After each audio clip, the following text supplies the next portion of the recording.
Welcome to the program. I'm Jeff Schechtman.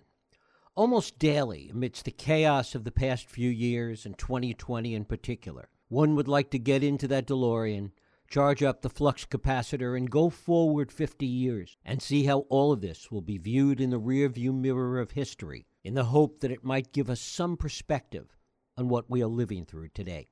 In fact, we don't need to do that. All we need to do is look back at the political history of the past 50 years, and we can see exactly how we got here. It's a tired cliche, I'm afraid, but history, while it may not repeat itself, it does rhyme.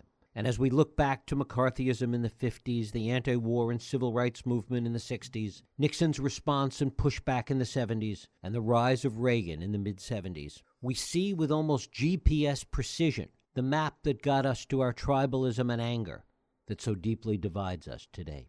We see the meanness, the racism, the quest for political power, particularly on the right. And while Reagan may have hid it in sunny optimism to make it digestible, it would later become the stuff of talk radio and the explosion and exploitation of populist anger. We're going to talk about all of this today with my guest, Rick Perlstein.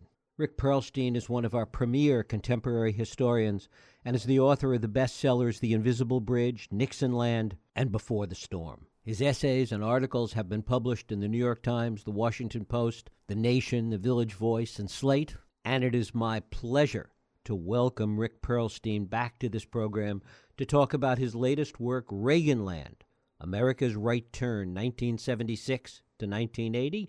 Rick Perlstein, welcome back to the program. Oh, Jeff, it's great to be here. That was a really profound introduction. And, of course, Back to the Future was a great Reagan-era historical document. You know, were I carrying forward the story into the 80s, I might talk about why there was a fantasy about going back to the 50s to fix everything. Right. So that's a lot of what Reagan was about. Talk about, sort of as a basic setup here, about how rooted conservatism was in 1976, at roughly the period you begin this book. What was the state of conservatism at that point? That's a great question because there's really two ways to answer it. There's kind of how well it was doing kind of on the surface and how well it was doing kind of underneath the surface. I quote Phyllis Schlafly, one of the great right-wing organizers of the period, saying that politics is like an iceberg, right? Most of it you can't see. And if you were a political commentator in 1976 when Jimmy Carter became president, and even more so the next year in 1977, when essay after essay came out on the subject, you would say that conservatism was dead. Just like people said conservatism was dead after Barry Goldwater lost his election in 1964. But you sense a pattern here, right? In moments of what appear to be liberal apotheosis, the reaction is never far behind. And what was actually happening was an extraordinary fluorescence of organizing among people who were discontented by all the social changes of the 1960s beginning to work their way into mainstream culture. And also, another kind of organization was happening at the same time, which was that businessmen, CEOs, corporate lawyers, corporate lobbyists were beginning to abandon what had been a mark of corporate politics from the previous decades of prosperity, which was kind of an accommodation with the labor movement, an accommodation with the liberal state, and reorienting themselves in terms of a vicious backlash against all those things. So the process I tell in my book is that undercurrent working its way into the main current of American politics. And it was also this transition of conservatism from the kind of, I suppose, Burkean conservatism that was at the core of Goldwater to the kind of social issue conservatism that became so paramount, started to become so paramount during this period, and which Reagan was so good at putting this glossy patina on. Well, I have to pull back on that question because it's a very interesting way of framing how Goldwater and Reagan differed. Every time a new generation of conservatives kind of comes to the fore, people tend to say, oh, well, the last generation of conservatives were kind of traditional, Burkean, respectable, but these ones are the right-wing Jacobins. So when Goldwater came around, you might remember from before the storm, everyone said, well, that Robert Taft, he was the conservative leader of the 40s and 1950s. He was this respectable Burkean conservative. But this guy Goldwater, he's a bomb thrower. He's a terrorist. So that's a bigger question, a philosophical question about why we want to think of the previous generation of conservatives as more respectable than the ones we know. I think one way to answer that, one way to wrap our minds around that pattern and that question is that conservatives are time biders. They bide their time for opportunities. You see a figure like, say, Bob Barr now, who looked like a really respectable figure in the Bush administration, but as soon as he had the chance to kind of advance a more authoritarian agenda under Trump, he seized his movement. And in the same way, I think Ronald Reagan, part of his rise was his success at harboring the same kind of extremist goals that Barry Goldwater had in terms of policy, shrinking the states, more militarism, but packaging them in a much more comforting, genial, optimistic tone.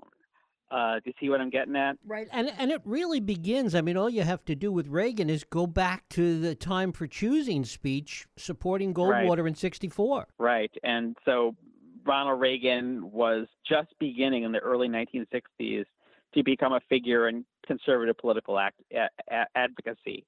And his big debut on the national scene, like you say, was this speech he gave on TV the week before the 1964 election that had a lot of people saying, including in California and the people who drafted him for governor the next year, wow, this guy communicates what Goldwater is trying to say better than Goldwater.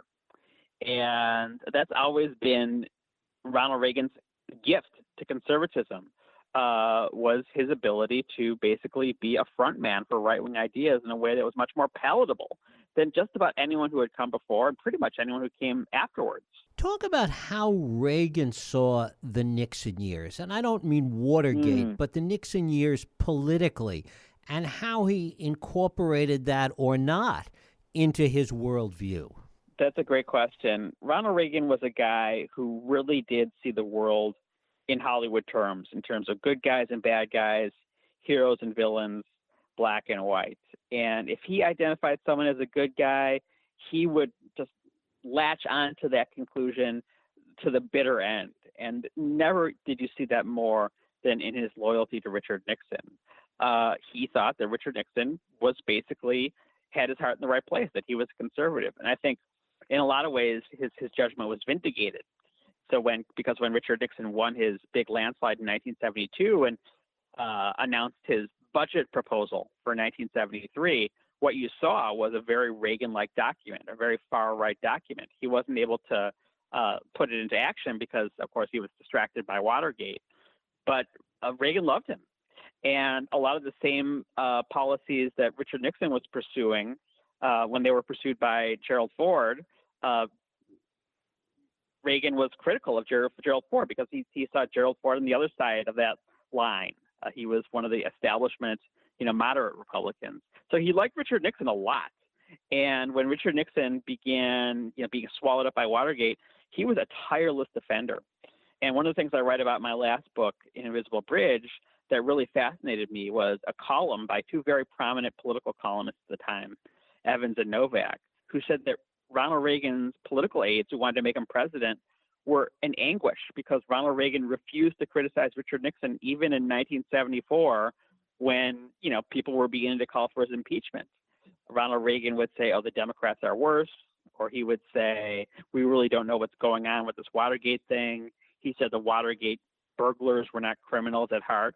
So Richard Nixon was one of the good guys, and Ronald Reagan insisted on giving a blanket amnesty for anything that he did for that very reason. And what the pundits didn't get at the time was that this was one of the reasons many Americans found Ronald Reagan so appealing, in that he gave them a way to think of America's political institutions and America itself as remaining innocent, that America had not been stained by Richard Nixon, because Richard Nixon was one of the good guys. In fact, it was the people who were seeking to take down Richard Nixon who were the bad guys. So Ronald Reagan, following Watergate, as really the only prominent Republican who's still willing to defend Richard Nixon, was able to actually thrive in the post-Nixon political environment among Republicans, among conservatives, because he told them they're still good people, their party is still good, and that they have nothing to be ashamed of.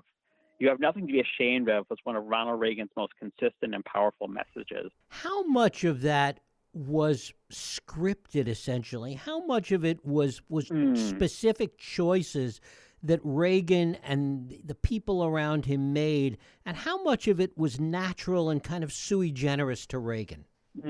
Well, that particular part of what Ronald Reagan was saying was absolutely organic, because as I said, the guys who were scripting his political future were anguished by it, right? So that was the absolute heart and soul of Reaganism. But a lot of what he said, yes, was precisely scripted, and in the books I show the scripts. Now, just because they're scripted doesn't mean Ronald Reagan had nothing to do with it. In fact, I show him punching up the scripts. He was an excellent editor of what other people wrote for him, right? But a huge part of Ronald Reagan, both running for president and president, a huge part of the kind of penumbra of the people around him was all about kind of keeping the extremist Ronald Reagan under wraps. If you want to go online, you can look up an article I wrote in the New Republic based on material in the book, in which I compare the letters that were written for Ronald Reagan to sign by his aides that almost all went to like mainstream pundits and intellectuals, and they all presented Ronald Reagan as a respectable intellectual in the center of moderate opinion. And the letters that Ronald Reagan dictated himself to his secretary, to his friends and his critics, in which he would say the most extremist things imaginable. Like, for example, that what was going on in the Middle East was the product of biblical prophecy. Or, he would say that, gays were, exploiting children, that sort of thing. So that's a big part of the Reagan dynamic. He had this brilliance at reaching Americans' emotions and making them feel good. But at the same time, he had this very kind of dark underbelly of extremist views, and, all through his presidency. You see examples again and again and again of him kind of veering off script, often when he was comfortable. For example, his aide, Michael Deaver, said you can never let Ronald Reagan be interviewed while he's on his ranch because he just gets too relaxed and lets his guard down. That's kind of the real Reagan show, and the Reagan that was being presented for public consumption. Well, in fact, one of the points that you make is that if you go back and listen to all of his old radio shows, the ones that General Electric sponsored, etc., that there was some really extremist stuff there that the Carter people never exploited in the campaign. Yeah, Jimmy Carter, of course, was a guy who had kind of contempt for the cut and thrust of politics. I describe him as an engineer. He really wanted to just look at the documents, look at the data, come up with a conclusion, and then present it as a fait accompli without getting, kind of buy-in from all the stakeholders in the various projects he wanted to do. For example, members of Congress. My favorite example is in his diary. He talks about how disappointed and frustrated he was that Congress wanted him to appoint 150 new federal judges, and that, like half the federal judges will be people he appointed. He said, I don't want this power, right? No other president, kind of was so held power in such contempt as Jimmy Carter. And one of the things that people who worked on that campaign told me was whenever they tried to get him to buckle down and prepare for the 1980 campaign, he would bristle, he would push away. Such that there was practically no opposition research. One part of that was their hubris, their arrogance, their belief that Ronald Reagan was so extreme that all they needed to do was expose him to the light of day, and the public would just grasp what they grasped.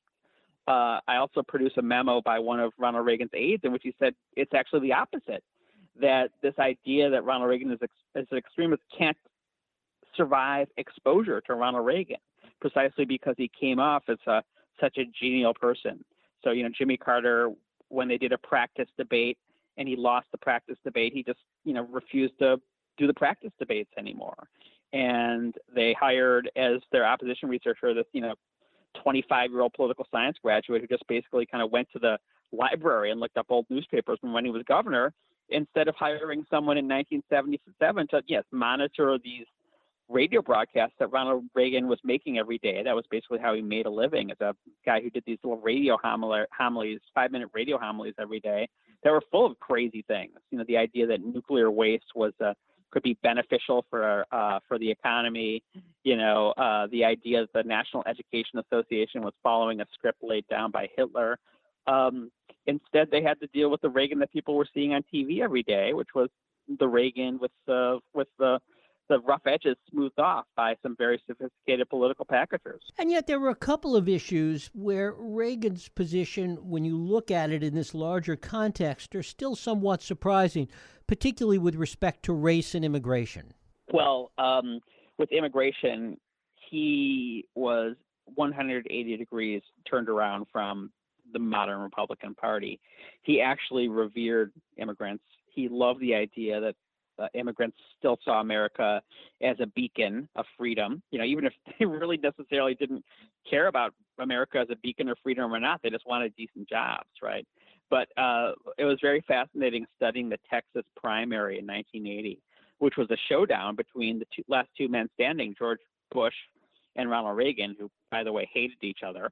And they both compete at the one debate to see who can say the nicest things about undocumented Mexican immigrants.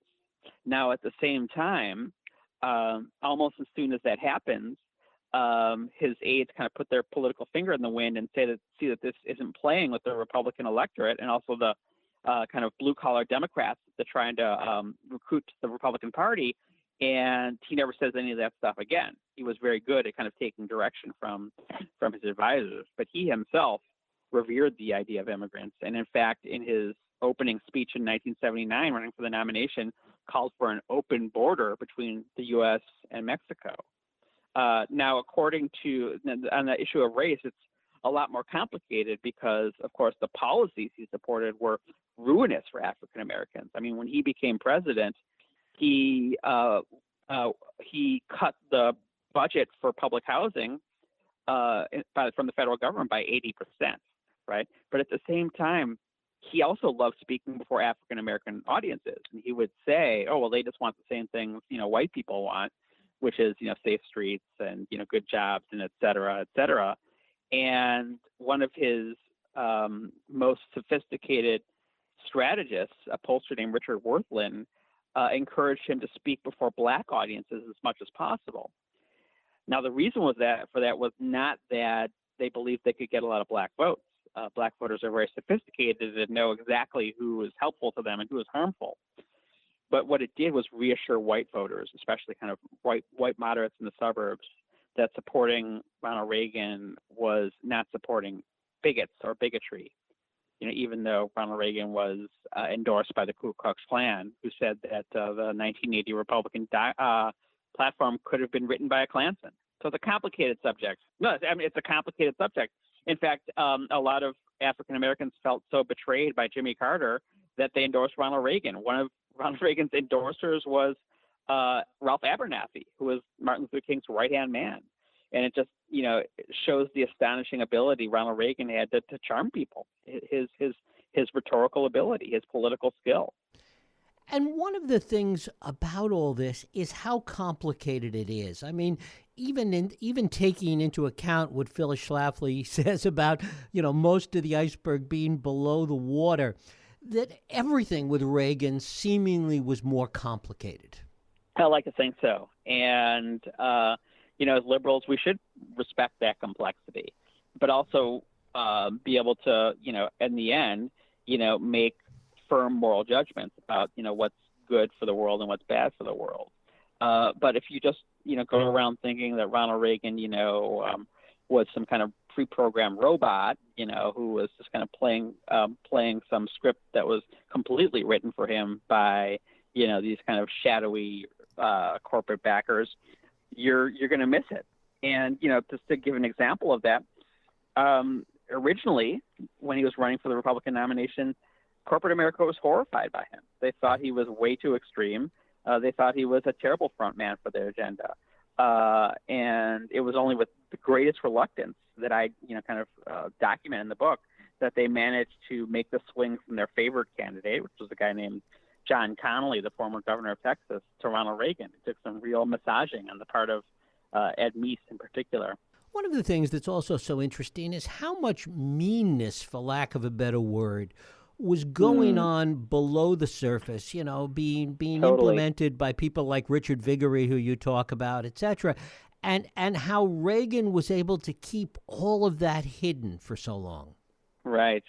Yeah, a huge part of the rise of the new right, which was, of course, the absolutely imperative foundation for Ronald Reagan's victory in the late 1970s, was just the most nasty anti-gay hatred. There's really no way around it. That a lot of preachers like Jerry Falwell, who came to power as segregationists, Jerry Falwell in speeches in the 1950s and sermons in the 1950s became a star televangelist by saying that the civil rights agenda was completely being directed by Moscow and that the Supreme Court was anti-Christian when they passed Roe versus Wade.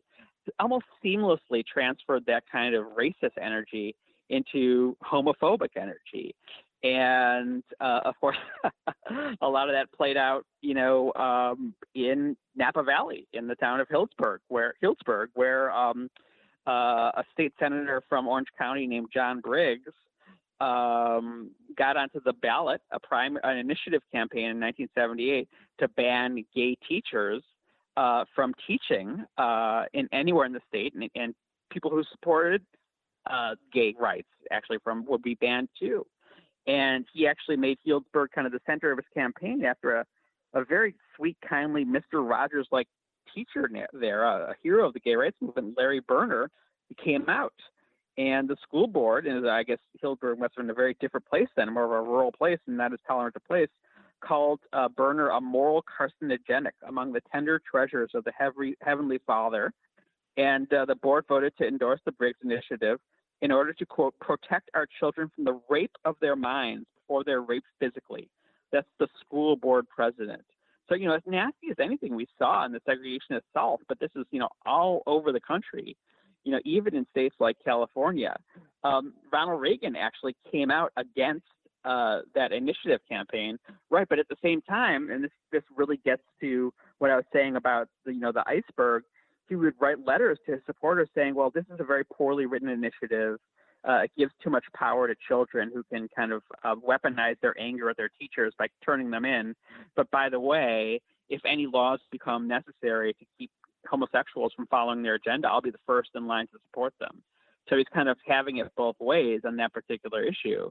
But without that sort of rage about the social changes of the 60s, whether it was feminism or gay rights, or the kind of post-Vietnam retreat from America projecting force abroad, without those sort of energies being weaponized and turned into political crusades, there's no way Ronald Reagan ever would have gotten out of California. As Reagan started to have success, even in, as he made progress in his campaign against Carter, to what extent did he see his role, one, focused on his own success versus taking the Republican Party and the movement along with him?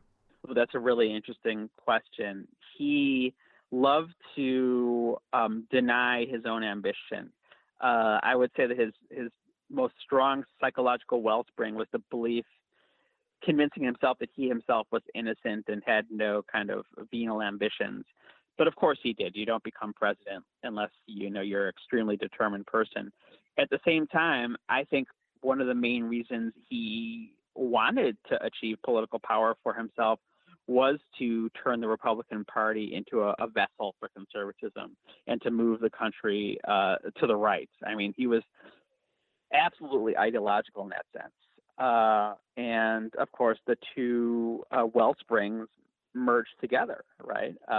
He saw himself as leading a crusade to purge liberalism from the Republican Party. That was his greatest passion.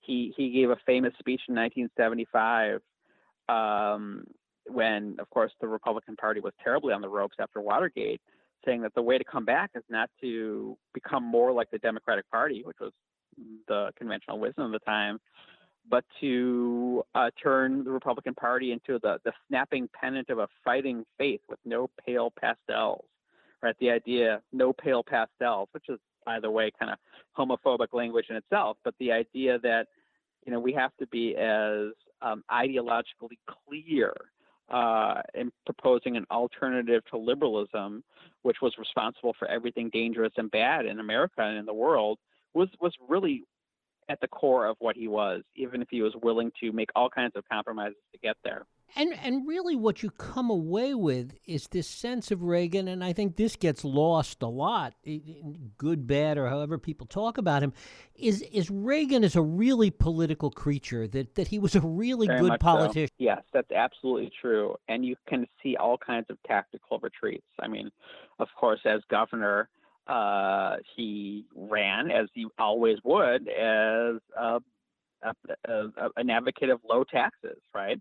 But when first of all, he realized both when he was president and when he was in Sacramento that he was dealing with a Democratic Congress, although he actually, his coattails led to the first Republican Senate since the 1950s. And in both cases, he passed tax cuts that led to fiscal ruin, and he turned around and endorsed tax hikes.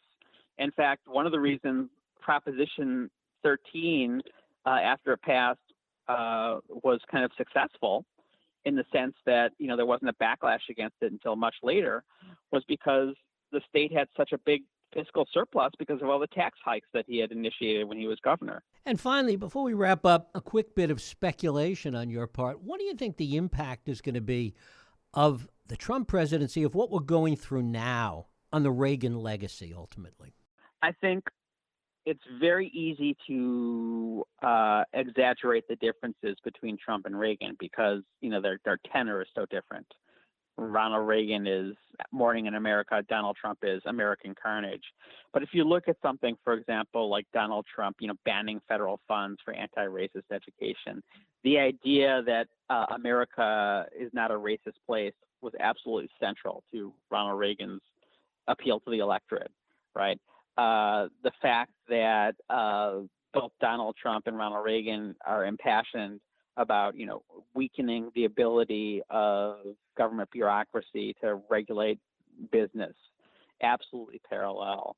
I think that there's a passing of the generations. You remember a day when every Democratic candidate tried to follow the footsteps of John F. Kennedy. Everyone was, the next successful candidate was always the most Kennedy-esque one. And for a generation, everyone tried to be the next Ronald Reagan. I think that as a generation passes, that kind of magic is, kind of fades away. So there's a little less passion for Ronald Reagan's legacy, but it's still there. It's still important. It's still something that Republicans can draw on. And I think that one of the consequences of all the ruinous things that Donald Trump is visiting upon this nation should be an understanding that a lot of this is the legacy of Reaganism, and that it should force a reconsideration of Reagan as a guy who led America to some very dangerous paths. Rick Perlstein, his book is Reaganland, America's Right Turn, 1976 to 1980. Rick, it is always a pleasure. I thank you so much for spending time with us. Thank you. Anytime. Cheers. Cheers.